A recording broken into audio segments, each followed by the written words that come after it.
వ్రతం చెడ్డ ఫలితం దక్కాలంటారు. అంటే చేసే పని మధ్యలోనే ఆగినా అనుకున్న లక్ష్యం నెరవేరేలా ప్లాన్ చేయాలంటారు. అయితే ఇరాన్పై ఇజ్రాయెల్, అమెరికా చేసిన యుద్ధం మాత్రం వారు అనుకున్న ఎఫెక్ట్ తీసుకురాలేదు.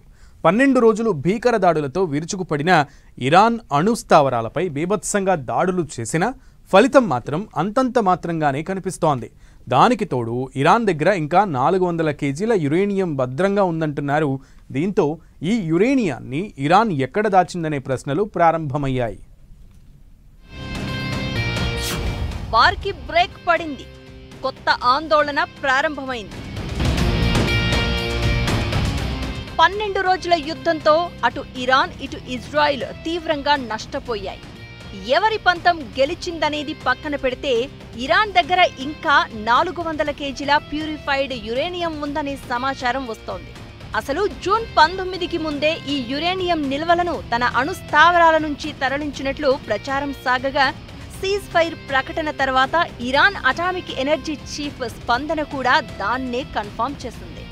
ఇజ్రాయిల్, అమెరికా దాడులు తమ అణ్వస్త్ర కార్యక్రమాన్ని ఆపలేవు అని, కొనసాగిస్తామని ప్రకటించింది.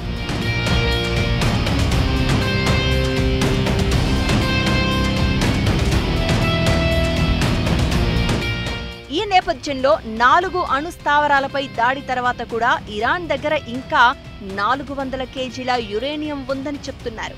దీంతో కనీసం 10 న్యూక్లియర్ బాంబులు తయారు చేయవచ్చని అంచనా. పార్డో, ఇస్ఫహాన్, నతాంజ్ స్థావరాలపై 6 బంకర్ బస్టర్ బాంబులతో అమెరికా దాడి చేసింది. అయితే ఇక్కడ ఎలాంటి రేడియేషన్ వెలువడలేదు అనేది అందరూ ఇప్పుడు అంగీకరిస్తున్నారు.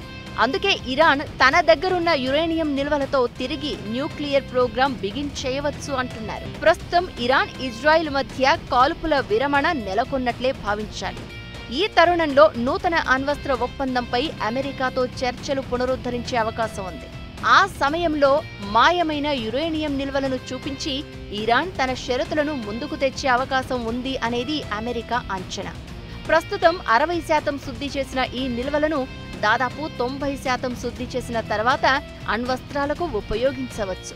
ఇప్పటికే ఇరాన్ దగ్గరున్న సెంట్రిఫ్యూజ్లలో న్యూక్లియర్ బాంబులను తయారు చేయవచ్చు అంటారు. అలానే ఇంధనం కిందైతే ఇప్పటికిప్పుడు వాడేయవచ్చు.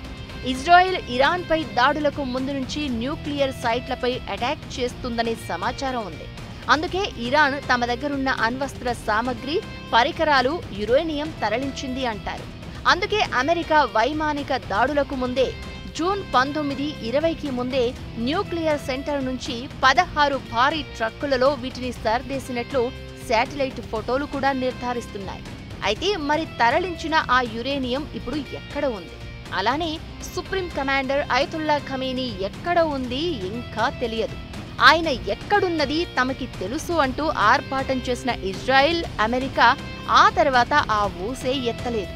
ఇప్పుడు తాజాగా ఆ మాయమైన యురేనియం ఎక్కడుందనేది కూడా అమెరికా అండ్ కోకి తలనొప్పిగా మారింది. కొందరు మాత్రం ఇస్ఫహాన్కు దగ్గరలోనే మరో అండర్ గ్రౌండ్ ఫెసిలిటీకి తరలించి ఉండొచ్చని ఊహిస్తున్నారు.